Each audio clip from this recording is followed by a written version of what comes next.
కోల్కతాలో ఉండే రాజేష్ హైదరాబాద్లో ఉండే తన కన్న కూతురు నమ్రతను చూడటం కోసం తన భార్య ఇంటికి వస్తాడు. గత 10 ఏళ్లుగా ఆ తండ్రి ఆ కూతురి జీవితానికి అతిథి. ప్రతి 6 నెలలకు ఒకసారి రాజేష్ ఇలా వచ్చి తన కూతురుతో గడిపి వెళ్తూ ఉంటాడు. అప్పటికి గంట నుంచి రాజేష్ తన కూతురు కలిసి మాట్లాడుకుంటున్నారు. అంతకు మించి ఎక్కువసేపు మాట్లాడటానికి నమ్రత దగ్గర పెద్దగా ఏమీ లేదు. నన్ను చూస్తే మీ అమ్మ ఏడుపు మొహం పెట్టుకుంటుంది, ఎందుకులే నేను వెళ్తానమ్మా అంటాడు రాజేష్. అలా అంటాడే గాని రాజేష్ సోఫాలోంచి లేవడు. ఆఫీస్ నుంచి నమ్రత తల్లి వచ్చి బయట అతను వదిలిన షూస్ చూసి చిరాగ్గా మొహం పెట్టుకుని విసురుగా బెడ్రూమ్లోకి వెళ్ళి ధడేల్మని బెడ్రూమ్ డోర్ వేసుకుంటే గాని రాజేష్, అమ్మయ్యా మీ అమ్మ నన్ను చూసి ఏడుపు మొహం పెట్టుకుంది, ఇక నేను వెళ్ళొచ్చు అంటాడన్న విషయం నమ్రతకు తెలుసు. కానీ ఇవాళ నమ్రత తల్లి ఇంకా రాదు. తండ్రి కూర్చున్న చోటు నుంచి కదలడు. సరే కాస్త కాఫీ కలుపుకురానా అంటుంది నమ్రత.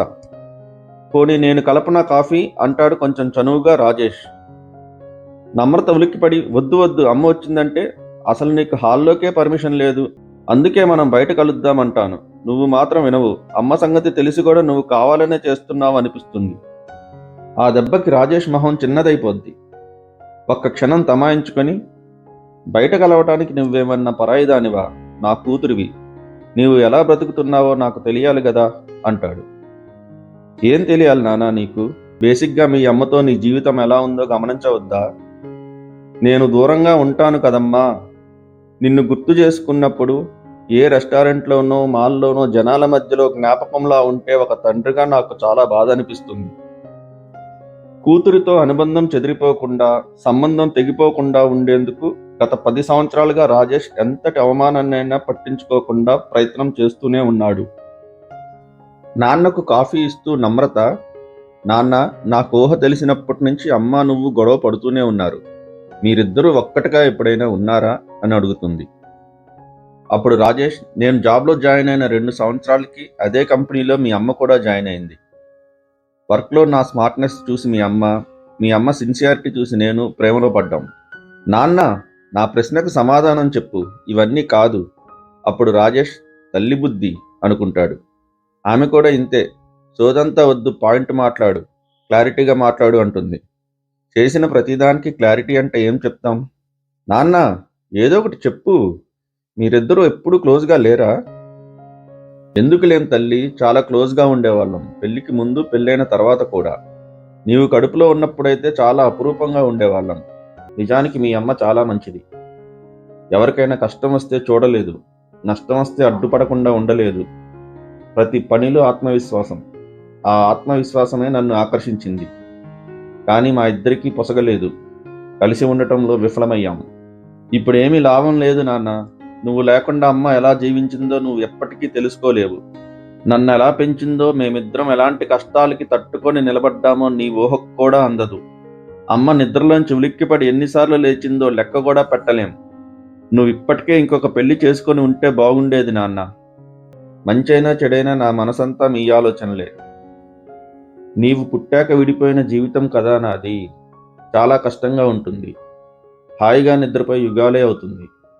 అందుకే ఆఫీస్ వాళ్ళని రిక్వెస్ట్ చేసి యుఎస్ ప్రాజెక్ట్లో ఇన్వాల్వ్ అయ్యా. ఈ అర్ధరాత్రే ఇక్కడి నుంచే డైరెక్ట్ ఫ్లైట్. అమ్మ నన్ను ఇంకా ద్వేషిస్తుందా? తెలియదు నాన్న. కానీ నువ్వు వచ్చి వెళ్ళిన 2-3 రోజులు అమ్మ మామూలు మనిషి కాదు. చాలా చిరాగ్గా, మూడిగా ఉంటుంది. గదిలోనే తలుపులు వేసుకుని ఉంటుంది. నమ్రత తల్లి ఆ రోజు ఆఫీస్ నుంచి డైరెక్ట్గా ఇంటికి రాకుండా తనకంటే 10 సంవత్సరాలు చిన్నదైన తన కొలీగ్తో కలిసి క్రాఫ్ట్స్ ఎగ్జిబిషన్కి వెళ్తుంది. ఇక్కడ ఏమంత బాగున్నాయని అంత బలవంతంగా నన్ను తీసుకొచ్చావు అని అడుగుతుంది నమ్రత తల్లి. వీళ్ళంతా నేర చరిత్ర ఉన్నవాళ్ళు మేడం. ఈ ఎగ్జిబిషన్ రన్ చేసేవాళ్ళు, ఈ వస్తువులు తయారు చేసిన వాళ్ళు, ఇక్కడ అమ్మేవాళ్ళు అందరూ నేర చరిత్ర ఉన్నవాళ్లే.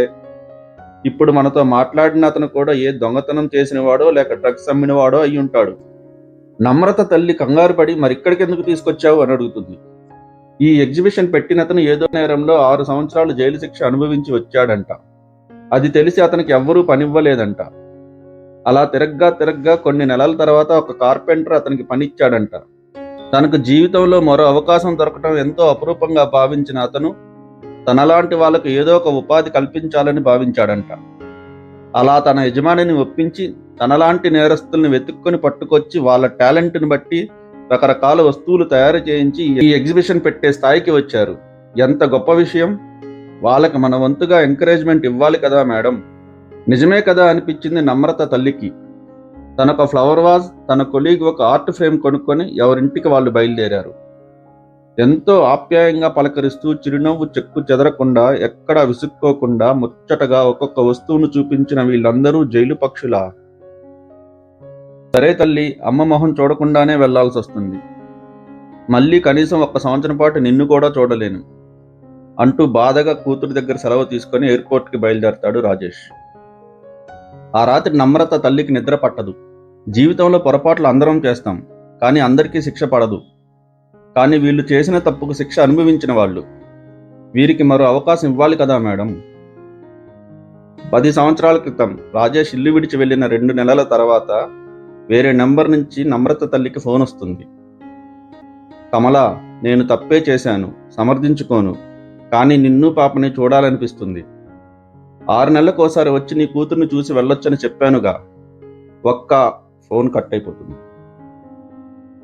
రాత్రంతా ఈ ఆలోచనలే. తెల్లవారుతుంది. కమల తన కూతురు ఫోన్లోంచి రాజేష్ నెంబర్ తీసుకొని డైల్ చేస్తుంది. రాజేష్ న్యూయార్క్ ఫ్లైట్లో ఉంటాడు. The number you are trying to reach is out of coverage area అని పదే పదే వస్తుంది. 3 నెలల తర్వాత న్యూయార్క్ ఎయిర్పోర్ట్ నుంచి రాజేష్ ఇంటికి వెళ్తున్న టాక్సీలో నమ్రత తన తల్లితో, నిన్ను చూసి నాన్న నీలాగే మొహం మీద తలుపేస్తే ఏం చేస్తావమ్మా అని అడుగుతుంది. నా భర్త నాలా కాదు, ఒక అవకాశం ఇస్తాడు అంటుంది కమల. ఫ్రెండ్స్, ఏ విషయమైనా అందరికీ ఒకేలాగా అనిపించదు. ఒకరికి చాలా సీరియస్గా అనిపించిన విషయం వేరొకరికి చాలా సిల్లీగా అనిపించవచ్చు. ఒకరు సెన్సిటివ్గా ఫీల్ అయ్యే విషయం వేరొకరికి అస్సలు కేర్ చేయాల్సిన అవసరమే లేనట్టు అనిపించవచ్చు. ఇక్కడ అందరూ కరెక్టే. ఇదేం మ్యాథమెటిక్స్ కాదు, ఒక క్వశ్చన్కి ఒకటే రైట్ ఆన్సర్ ఉండటానికి. ఇక్కడ చాలా రైట్ ఆన్సర్స్ ఉంటాయి, అందరూ రైటే. కానీ ప్రాబ్లం ఏంటంటే ఎవరికి వాళ్ళు నేనే రైట్ అంటే నేనే రైట్ అనుకుంటారు.